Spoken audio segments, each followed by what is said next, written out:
Assalamualaikum warahmatullahi wabarakatuh. Sahabat pemirsa TV 10 yang dirahmati Allah, berjumpa lagi dalam acara kesayangan Anda tentunya, yaitu Sharing Hijrah bersama saya Azmi Assegaf. Tentunya di acara Sharing Hijrah ini kami selalu mendatangkan bintang tamu spesial yang insya Allah berbagi ilmu yang bermanfaat perjalanan hijrah dari saudara-saudara kita, dan alhamdulillah telah hadir di studio TV 10, yaitu salah satu guru kita, bahkan juga bisa dikatakan orang tua kita juga, yaitu Ustadzah Dr. Anda Dewi Purnamawati. Assalamualaikum Ustadzah. Waalaikumsalam warahmatullahi wabarakatuh. Sehat Ustadzah ya? Alhamdulillah. Baik, ini beliau Ustadzah Dewi Purnamawati. Beliau juga seorang daiyah nasional. Beliau juga seorang mu'alaf dan aktivis gereja juga Ustadzah ya? Iya, sebelum masuk Islam. Baik, sebelum masuk Islam. Baik, Ustadzah kalau boleh berbagi dengan kami dan pemirsa sahabat Sharing Hijrah di rumah, kami mungkin ingin mendengarkan perjalanan hijrah panjenengan ya sebelum memeluk agama Islam ini. Kalau boleh bisa diceritakan seperti Ya, apa? baik. Saya ini masuk Islam bukan karena menikah sama orang Islam, ya. Karena kan banyak mu'alaf yang masuk Islam karena menikah, bukan karena pacaran juga sama orang Islam. Gitu. Tapi saya masuk Islam itu karena betul-betul sebuah pencarian. Saya ini berasal dari keluarga Kristen yang taat. Sampai sekarang keluarga besar saya masih Kristen semua. Dan ketaatan itu ditanamkan sejak kecil. Dari kecil ibu saya sudah bilang, rajin baca Alkitab, rajin ke gereja hari Minggu supaya besok masuk surga. Dan di umur yang masih sangat belia ya, saya sudah bisa mempengaruhi teman-teman saya. Teman-teman saya yang Islam, saya ajak pergi sekolah minggu, gitu. Perjalanan waktu, ya namanya anak ya. Kalau masih kecil itu kan taat sama orang tua ya. Apa yang disampaikan orang tua taat gitu. Nah tapi menginjak remaja, karena kami di dalam Kristen ketika itu waktu saya masih Kristen ya, ada kegiatan untuk pendalaman kitab, Alkitab. Kalau di Islam Al-Quran ya. Nah justru berawal dari itulah saya menjadi galau gitu. Ibu saya bilang rajin ke gereja hari Minggu, tapi saya tidak menemukan ayatnya kalau ke gereja hari Minggu ya. Di dalam kitab Keluaran pasal 20 ayat 8 itu, dan itu bagian dari 10 Commandment, 10 perintah Allah. Perintah yang keempat itu kuduskanlah hari Sabat. Padahal Sabat itu dalam bahasa Itali Sabato, bahasa Jawa Stu, bahasa Indonesia Sabtu. Nah kenapa saya ke gereja Minggu? Timbullah kegalauan itu. Semakin saya belajar, semakin saya galau. Berarti kalau boleh izin Ustadzah berusaha memahami apa isi kandungan Alkitab seperti Iya. itu. Oke, bisa Karena kan kalau di gereja itu kan umur sekian, umur 13 tahun ya. Jadi kok 7 tahun sampai 12 tahun, kok sekarang 3 tahun ya. Itu sekolah minggu itu seperti TPA. Nah, mulai 13 tahun mulai pendalaman Alkitab. Nah, kebetulan sebelum Islam, agama saya Kristen Protestan, sekolah saya di sekolah Katolik. Jadi saya mendalami Kristen, juga mempelajari Katolik. Ketika mempelajari itu, bukan semakin kuat iman saya, tapi saya menemukan kejanggalan-kejanggalan. Saya menemukan kegalauan-kegalauan. Ya, kayaknya sih nggak enak ya kalau saya sampaikan itu. Ya, karena kan pemirsanya heterogen ya. Timbul kegalauan-kegalauan. Jadi kalau mungkin ada yang pengen bertanya, bisa menghubungi ke saya. Ya, nomor saya nanti boleh disampaikan 081 329 300 552 ya, yang pengen tahu. Jadi semakin saya belajar semakin saya galau gitu. Nah di tengah kegalauan saya tadi justru ada tekanan dari orang tua saya ketika saya menginjak usia remaja. Dibilang boleh pacaran, tapi kalau saya pacaran sesama Kristen diputus. Saya disuruh pacaran dengan non Kristen, khususnya yang Muslim. Ya. Dan saya sudah diberikan rambu-rambu, boleh bergaul sama orang Islam, tapi saya nggak boleh masuk Islam. Dan itu doktrin itu begitu kuatnya. Dan ibu memposisikan menjadi anak yang taat sama orang Iya. tua, sehingga tuntutan itu dilema seperti iya. itu. Jadi saya menemukan satu dilematis ya. Di satu sisi saya galau, di sisi lain saya harus menjalankan apa yang diperintahkan, apa yang disampaikan orang tua, dan ini merupakan salah satu ayat di dalam Alkitab ya. Injil Matius 28 ayat 19 itu, karena itu pergilah, jadikan semua bangsa muridku. Nah, baptislah dalam nama Bapa, Anak, dan Roh Kudus. Berarti saya harus ada tugas untuk mengajak, khususnya mengajak yang non-Kristen. Nah, caranya bagaimana? Nah, caranya, saya pacaran dengan yang non-Kristen. Teman saya Islam, yang tadinya rajin sholat, rajin ke masjid, setelah bergaul dengan saya tidak sholat, tidak ke masjid. Ini. Nah, di situ saya gini, ini teman saya Islam ini kenapa begitu rapuhnya? Ya, di satu sisi saya galau dengan agama saya, di sisi lain sebetulnya saya ingin mendapatkan pencerahan dari teman saya yang Islam. Tapi bukan mendapatkan pencerahan, justru yang Islam ini ngikut saya. Gitu. Nah, jadi teman saya Islam seperti itu. Sampai pada tahun 85 saya memurtadkan ketua pengajian di Jogja, dan dia seorang aktivis mahasiswa Islam dengan trik pacaran beda agama. Ya. Jadi saya memurtadkan dia, kemudian saya menikah dengan dia. Nah, saya ini tetap, saya dalam perjalanan saya tetap merasakan galau. Ya. Walaupun saya ini karena kegalauan saya semakin hari semakin malas pergi ke gereja. Ya, makin malas. Nah, tahun 92, saya nikah tahun 85, tahun 87 saya punya anak. Tahun 92 saya cerai sama suami saya. Karena suami saya balik Islam, saya dan anak saya tetap Kristen. Gitu.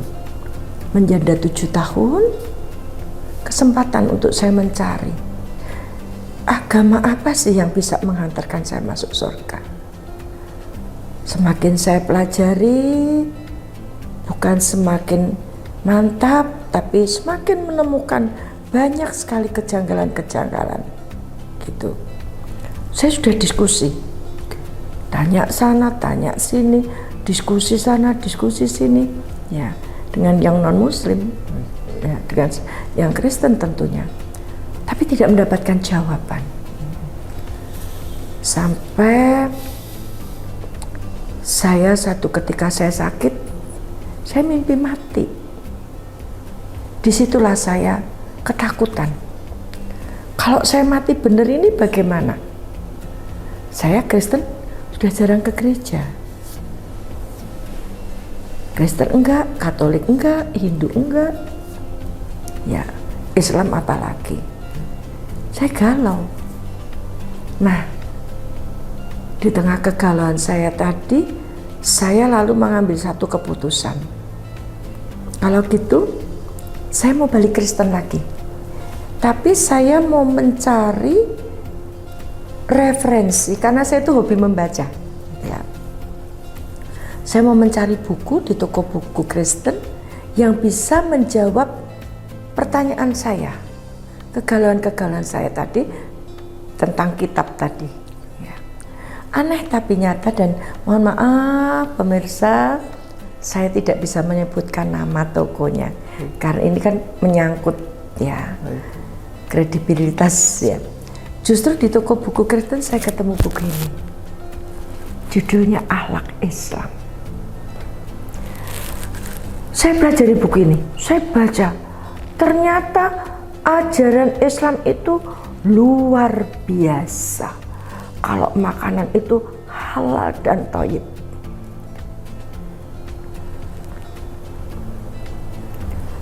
mulai urusan kita sama Allah, akhlak terhadap Allah, akhlak terhadap Rasul, akhlak terhadap kitabullah, sampai akhlak berkendaraan pun ada di dalam buku ini. Luar biasa saya, ya. Jadi nih di sini nih lengkap, mulai akhlak terhadap Allah sampai akhlak naik kendaraan. Ya, pemirsa yang cowok-cowok nih, yang suka naik kendaraan, saringan knalpotnya dilepas, suaranya memekakkan telinga, nggak boleh. Di dalam Islam ada. Saya mikir, kok ajaran Islam itu memperhatikannya sampai sedemikian rupa? Detail ya Bu. Detail sekali. Ada akhlak terhadap tanaman. Bayangkan, terhadap tanaman saja ada, tidaknya terhadap manusia. Terhadap tanaman. Di buku ini ada akhlak terhadap tanaman. Dilarang mengencingi pohon. Ya. Ada pohon peneduh, ada pohon yang berbuah. Saya mikir, kenapa urusan kencing saja di dalam Islam diatur? Kalau urusan kencing saja diatur, berarti urusan yang lebih urgent, yang mendasar tentang perintah beragama itu mesti ada. Nah, kayaknya sepele sih, tetapi bertitik tolak dari sepele itu yang kemudian membuat saya semakin ternyata Islam itu luar biasa. Nah, saya ketika itu merenung akhlak terhadap tanaman, pohon peneduh, dilarang mengencingi pohon peneduh. Ya, ada pohon peneduh, orang berteduh, mau berteduh. Tapi pohonnya baunya pesing, gak jadi berteduh kan? Berarti mendolimi orang lain. Betapa Islam itu sampai di situ ya. Kasih sayang di dalam Islam itu luar biasa.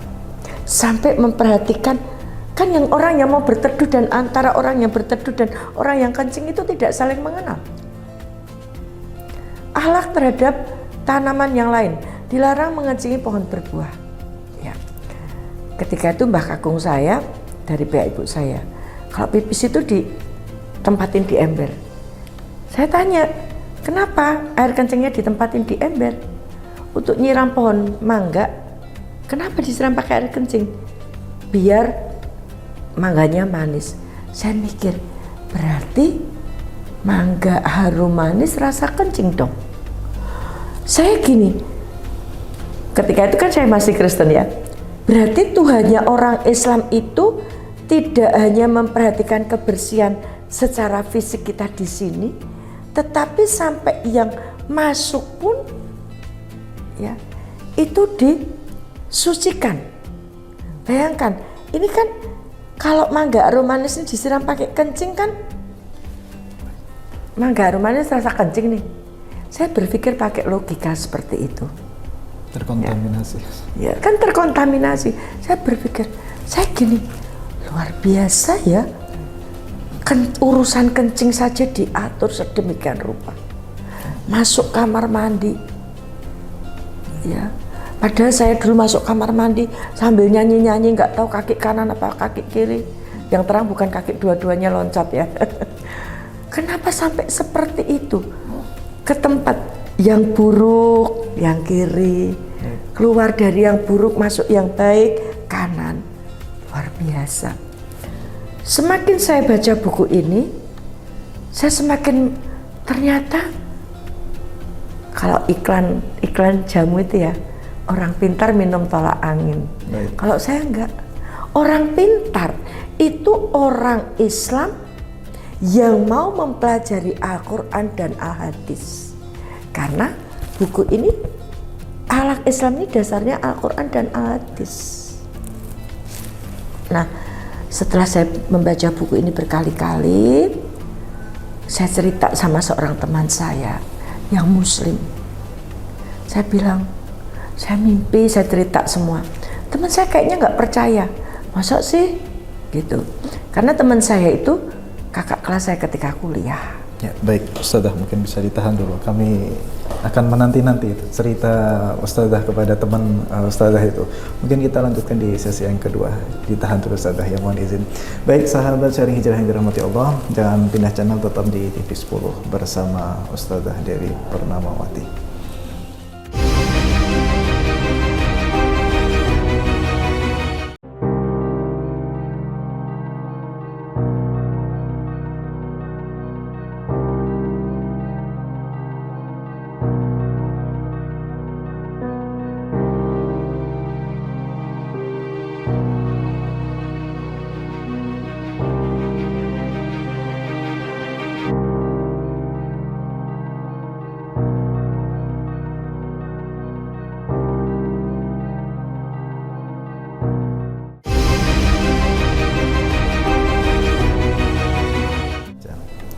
Baik, sahabat TV 10 yang dirahmati Allah, berjumpa lagi dalam acara Sharing Hijrah bersama bintang tamu kita yaitu Ustadzah Dewi Purnamawati. Ustadzah, tadi sudah disampaikan ya awal perjalanan Ustadzah Hijrah, dan tadi sampai di mana Ustadzah ya, ketika panjenengan mau kemudian saya diskusi dengan sama teman saya tadi, diarahkan diskusi dengan seorang ustadzah. Baik. Namanya Ustadzah Lucy. Saya tanya, Ustadzah, ada nggak ayat perintah beragama Islam di dalam Al-Quran? Kalau ada, saya mau masuk Islam. Saya ini mencari agama apa yang bisa menghantarkan saya masuk surga. Saya mencari mulai umur 13 tahun. Saya ketemu buku ini. Buku ini saya belinya tanggal 11 Desember tahun 98. Saya pelajari buku ini. Ya, berarti saya ketemu buku ini ketika umur 36 tahun. Dan saya baca dan saya diskusi dengan Ustadzah tadi tahun 99, berarti usia saya sudah 37 tahun. 24 tahun mencari sebuah kebenaran. Tidak ada yang mendakwai saya. Ini, saya tanya, kalau ada saya mau masuk Islam. Ternyata luar biasa. Ditunjukkan Quran surat Al-Imran ayat 19. Mungkin bagi yang lahir Islam, ayat ini biasa-biasa saja. Tapi bagi saya, ayat ini luar biasa. Kenapa luar biasa? Karena ini Allah yang berfirman. Inna dina indallahil Islam. Indallah, milik Allah. Kepunyaan Allah, milik Allah itu Islam. Dan itu tersurat di dalam Al-Quran. Kata Islamnya itu tersurat, tertulis. Lalu saya tanya, lah saya bagaimana? Saya tidak Islam. Ustadzah tadi dengan sabarnya menyampaikan Quran surat Al-Imran ayat 85. Ini banyak saudara kita Muslim yang istilahnya fobi dengan ayat ini karena dianggap tidak toleransi. Nah, di dalam Quran surat Al-Imran ayat 85 itu Allah berfirman, wa may yabtaghi ghairal islami dina fala yuqbala minhu wa huwa fil akhirati minal khasirin. Barang siapa mencari agama selain Islam, dia tidak akan diterima dan di akhirat dia termasuk orang rugi. Saya tanya, saya ini tidak Islam, berarti ditolak? Iya. Kenapa ditolak?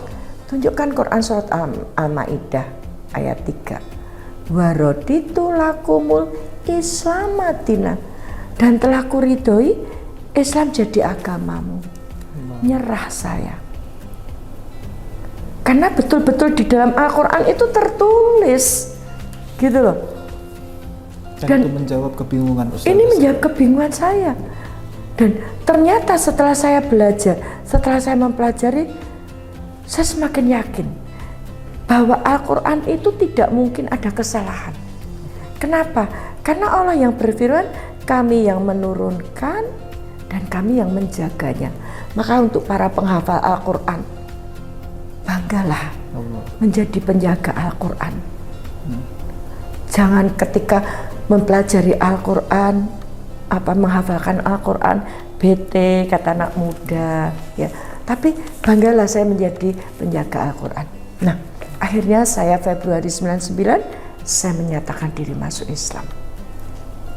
Usia berapa kalau boleh? 37 tahun. Kurang lebih 37. Dan ternyata syahadat itu tidak hanya sekedar lip service. Ketika saya mengucap asyhadu alla ilaha illallah, saya bersaksi tiada Tuhan selain Allah. Allah tidak membiarkan saya begitu saja. Allah menguji saya, benar nggak keislaman saya ini? 2001 Allah menguji saya sakit parah. Saya berada di sebuah rumah sakit Katolik. Ketika itu saya mau dioperasi, dokter bilang, ibu menghitung mundur 199. Tidak, saya seorang muslimah. Saya akan berzikir, saya akan istighfar dan berzikir, saya akan berdoa dengan kekasih hati saya itu Allah. Luar biasa. Apa yang dituliskan oleh manusia, apa yang didiagnosakan dokter, ternyata ya itu tidak terbukti. Ya, ketika itu dokter bilang umur saya ya paling lama tinggal 2 tahun. 14 Agustus tahun 2003, tahun 2001. Kan menurut perkiraan berarti saya 14 Agustus 2003 saya mati. Tapi saya masih bisa di sini. Alhamdulillah. Saya merasakan betul ketika ada ketaatan kepada Allah. Janji Allah di dalam Quran surat Muhammad ayat 7. Yang menolong agama Allah, Allah akan menolong. Bayangkan, saya berada di rumah sakitnya non-muslim. Dilingkungi dengan tenaga medis yang non-muslim. Tapi di situ saya, yang keislaman saya baru 2 tahun. 2001 kan baru 2 tahun. Saya di situ perintah dokter bilang suruh ngitung mundur. Tapi kan Rasulullah itu kan memberi contoh kedekatan kepada Allah. Maka saya istighfar, saya berzikir. Ternyata pertolongan Allah luar biasa. Itu membuat saya semakin yakin pada Islam. 2003, 2001, 2002 usaha saya bangkrut, ditipu orang Islam. Habis. Sampai saya mau berhaji batal. Allah menguji saya lagi. Apakah saya berislam karena orang Islam atau saya berislam karena ajaran Islam? Jadi para mu'alaf, walaupun berislam karena suami dan lain, karena suami misalnya, karena pacar kata, tapi setelah masuk Islam belajar Islam. Jangan orangnya, tapi ajarannya. Ketika itu Allah menguji saya ini Islam karena orang Islam atau karena ajaran Islam? Alhamdulillah saya berislam karena ajaran Islam. Sehingga walaupun saya ditipu orang Islam, no problem buat saya. Habis 2003, sebelum saya lupa, saya masuk Islam Februari 99. Saya menikah lagi bulan Juli tahun 99, saya menikah lagi. Tahun 2000 ya. Tahun 2000 saya menikah lagi dengan orang Islam. Jadi 99 itu Ibu mu'alaf, ya. Setelah itu 2000 saya menikah lagi dengan orang Islam. 2001 diuji. Ya. 2001 diuji dengan sakit ya, itu ya. 2001 diuji sakit. 2003 saat usaha kami terpuruk. Habis. Saya dalam kondisi masih sakit, belum sembuh total. Yang sakit saya, tapi harusnya 14 Agustus 2003 menurut perkiraan dokter saya yang meninggal. Tapi ya 18 Agustus suami saya yang meninggal tanpa sakit. Beliau sebelumnya bilang, masuk Islamnya yang benar dong, pakai busana muslim, ya, menutup aurat. Ya saya bilang iyalah, saya gitu. Jadi Allah menguji saya, yang sakit saya, yang meninggal suami saya. Allah mau melihat bagaimana keimanan saya dalam kondisi usaha saya terpuruk. Kayak cerita sinetron, tapi betul-betul saya alami. Dalam keadaan seperti itu, orang tua saya nanting saya. Kondisinya sakit, suami meninggal mendadak. Seminggu kemudian ibu saya nanting saya. Kamu nekat Islam apa balik Kristen? Nekat Islam. Kenapa nekat Islam? Ya karena saya sudah menemukan bahwa jalan menuju ke surga itu hanya dengan Islam. Karena surga itu milik Allah. Dan agama milik Allah itu Islam. Maka kalau kepingin mau sampai ke surganya Allah, ya harus Islam. Saya bilang, saya tetap Islam. Ketika itu saya dipojokkan orang tua saya. Kamu masuk Islam dapat apa? Kamu ditipu orang Islam, kamu habis-habisan. Lihat adikmu, adik saya pendeta sampai sekarang. Adikmu diberikan rumah sama jemaatnya dan seisinya. Kamu ditipu orang Islam. Saya bilang, ibu, saya lebih rindu rumah di surga. Rumah di surga itu nggak mungkin rusak. Allah. Ibu saya marah. Kalau nekat Islam, disuruh mengembalikan seluruh pemberiannya sejak saya lahir, selain air susu ibu. Dan harus saya kembalikan. Ujian belum selesai. Kondisi saya terpuruk, uang saya tinggal 10.000. Saya harus mengembalikan uang puluhan juta. Sertifikat rumah saya nggak punya, rumah saya rumah kontrakan.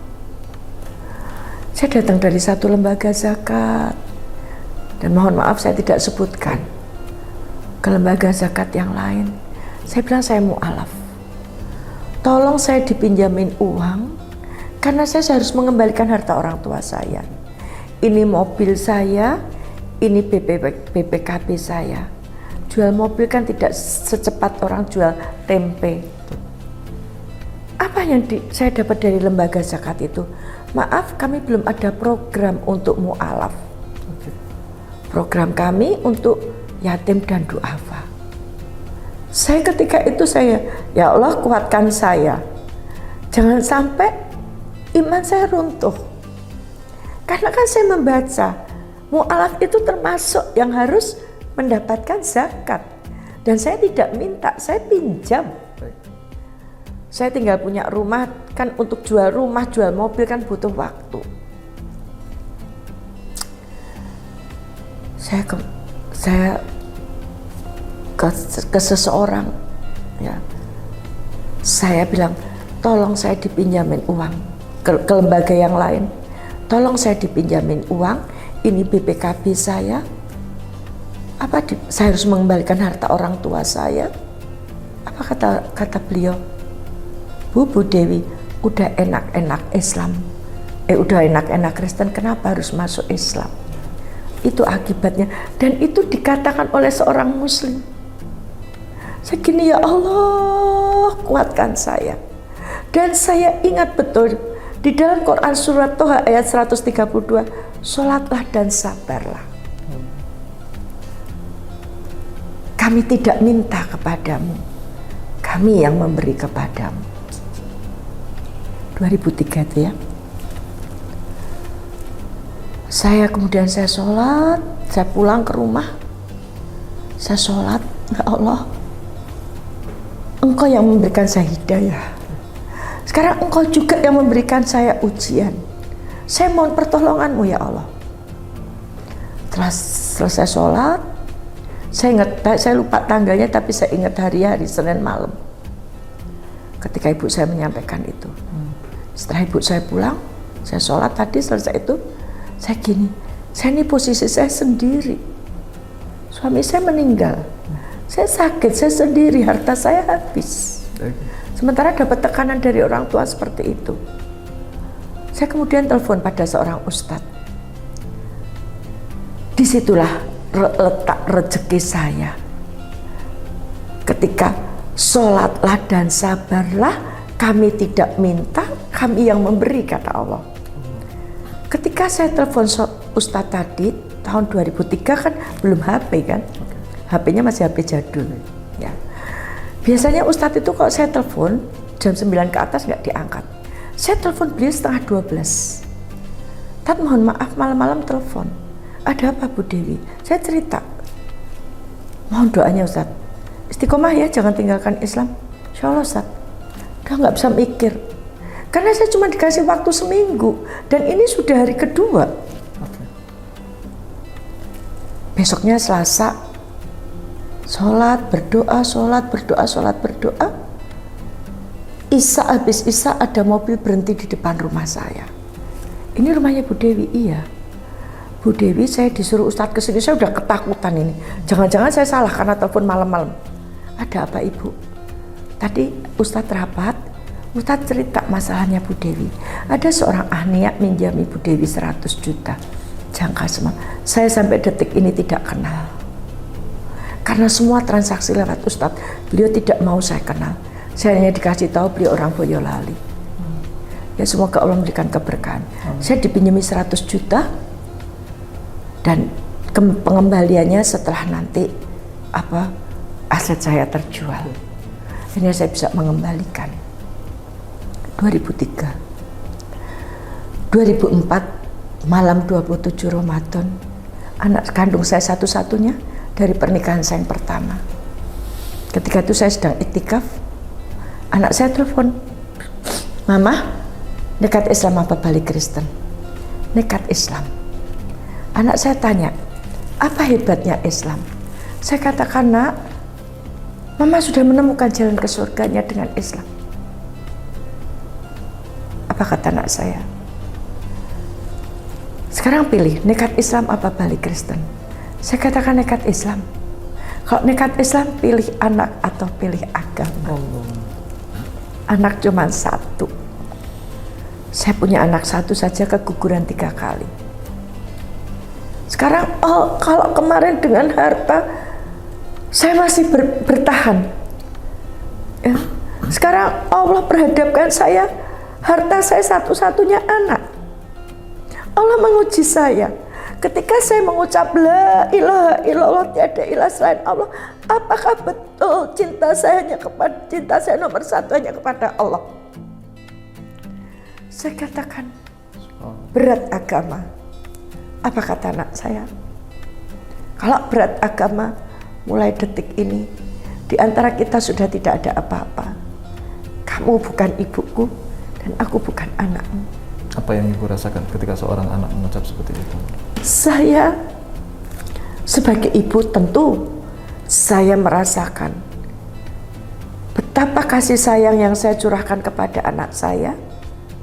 Ya, ternyata ketika penanaman akidah itu begitu kuat, penanaman agama itu begitu kuat, orang rela kehilangan karena agama yang dianutnya. Di satu sisi saya sebagai seorang ibu, saya merasa kehilangan anak, tapi di sisi lain saya merasa bahwa alhamdulillah saya dimampukan memilih.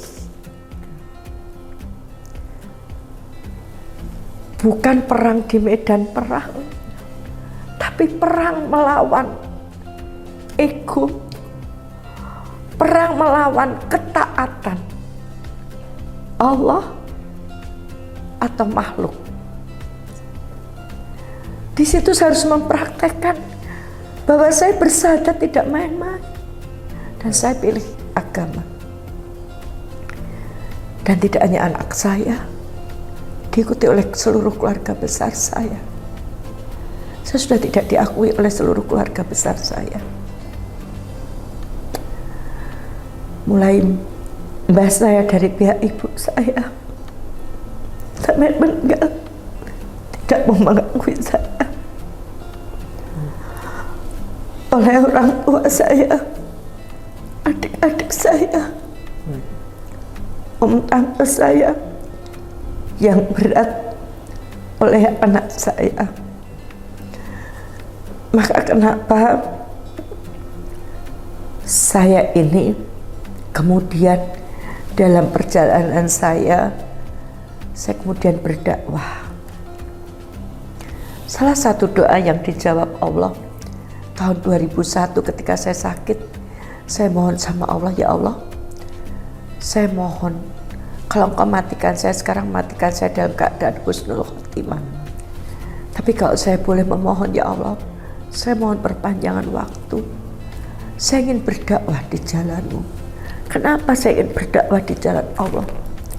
Saya ini masuk Islam sudah kehilangan harta, kehilangan keluarga, tinggal satu, nyawa. Nyawa saya saja, saya sudah pernah diancam mau dibunuh. Mau dirobek-robek muka saya mau digantung.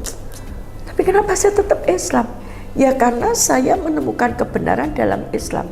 Dan semakin saya mempelajari Al-Quran, saya semakin menemukan indahnya Islam. Sayangnya masih banyak orang Islam yang belum mau bergaul dengan Al-Quran. Ya, orang nyanyi tombo hati moco Quran sama nane, tapi prakteknya banyak yang tidak seperti itu. Apalagi dengan adanya HP, bukan tombo hati moco Quran sak manane, tapi moco WhatsApp sak rampunge, sak ngantuke. Itulah kenapa, mohon maaf saya terpaksa menyebut, Kristenisasi di Indonesia terus berjalan dan umat Islam berjatuhan hanya karena bantuan-bantuan, karena ternyata bisa baca Al-Quran tapi tidak dipahami Al-Qurannya. Padahal itu pedomannya. Padahal itu pedoman, dan di dalam Quran surat Shad ayat 29 itu Allah kan berfirman, kitab Al-Quran kami turunkan kepadamu itu Nabi Muhammad SAW penuh keberkahan agar mereka itu pengikut beliau, ya, menghayati ayat-ayatnya. Itulah, maka saya setelah saya masuk Islam, perjuangan saya sedemikian berat, ya, bahkan sampai sekarang saya masih menadahkan tangan sama Allah. Saya ini membayangkan kalau saya nanti mati, Allah sudah menjamin surga sama saya. Maka di dalam doa saya berdoa, ya muqallibal qulub, tsabit qalbi ala dini. Saya membayangkan kalau anak saya meninggal, anak saya belum dapat hidayah, maka anak saya masuk neraka. Hati ibu mana yang tidak galau? Maka pemirsa yang insya Allah dirahmati Allah, tanamkan Islam sejak dini. Ajak anak-anak sholat, ajak anak-anak membaca Al-Quran. Itu aset para pemirsa. Karena nanti ketika meninggal, yang dibawa salah satunya doa anak soleh. Jangan sampai ketika meninggal nanti, anak-anak kita bukan lagi anak soleh, tapi anak salah. Ingat Allah berfirman, ya ayyuhalladzina amanu qu anfusakum wa ahlikum naron. Dan ternyata Allah itu tidak menguji saja. Di dalam Quran surat Muhammad ayat 7, barang siapa menolong agama Allah, Allah akan menolongnya. Tidak hanya menolong, tapi meneguhkan kedudukan. 2004 saya tidak diakui keluarga, suami meninggal, saya sendiri. Allah melihat kenapa saya tetap Islam. Allah beri ganti suami saya yang sekarang. Tidak sampai setahun suami saya meninggal. Suami saya meninggal Agustus 2003. Mei 2004 Allah mengganti suami saya yang sekarang. Alhamdulillah suami saya sekarang mendukung saya dalam dakwah. Bahkan beliau 2005 ketika saya mulai berdakwah 9 Februari 2005, suami saya merelakan dirinya, meninggalkan pekerjaannya, padahal beliau seorang accounting. Beliau meninggalkan pekerjaannya, dia mendampingi saya dalam dakwah. Luar biasa. Ya, inilah Dan ibu janji Allah. sangat bahagia sekali didampingi seorang suami Iya. ketika berdakwah. Saya kalau bukan karena izin beliau, saya tidak mungkin bisa kemana-mana. Dan beliau itu, dari beliau saya belajar kesabaran. Dari beliau saya belajar keikhlasan. Baik. Ya. Mungkin kalau di atas kertas secara materi, karena beliau keluar dari pekerjaan, saya tidak mendapatkan materi. Tapi belajar sabar, belajar taat, belajar ikhlas, ini melebihi dari materi. Ya. Itu perjalanan saya masuk Islam. Mudah-mudahan banyak Semoga ini menjadi tidak hanya sekedar inspirasi, tetapi menambah kekuatan para pemirsa yang sudah Islam sejak lahir. Mungkin Ustazah Dewi bisa menyampaikan motivasi Ya. sahabat. Apa yang kita perjuangkan di dunia ini tidak akan kita bawa ketika kita mati. Harta, keluarga kita tinggalkan. Kampung akhirat, jana regensi, kembali kita. Maka mumpung kita masih ada kesempatan, mumpung masih ada waktu, mumpung masih ada umur, apalagi para pemirsa ini dilebihkan sama Allah loh dibanding saya. Baca Quran surat At-Tur ayat 21. Dan orang-orang yang beriman, saya sampaikan terjemahannya, dan orang-orang yang beriman serta diikuti anak cucunya di dalam keimanannya. Orang beriman diikuti anak cucunya di dalam keimanannya. Apa janji Allah? Kami akan kumpulkan mereka. Ya. Di terjemahan yang lain ada yang menyampaikan kami akan pertemukan mereka. Di mana? Di surganya Allah. Betapa beruntungnya para pemirsa yang sudah punya keluarga Islam semua. Tolong dijaga, jangan sampai meninggalkan Islam.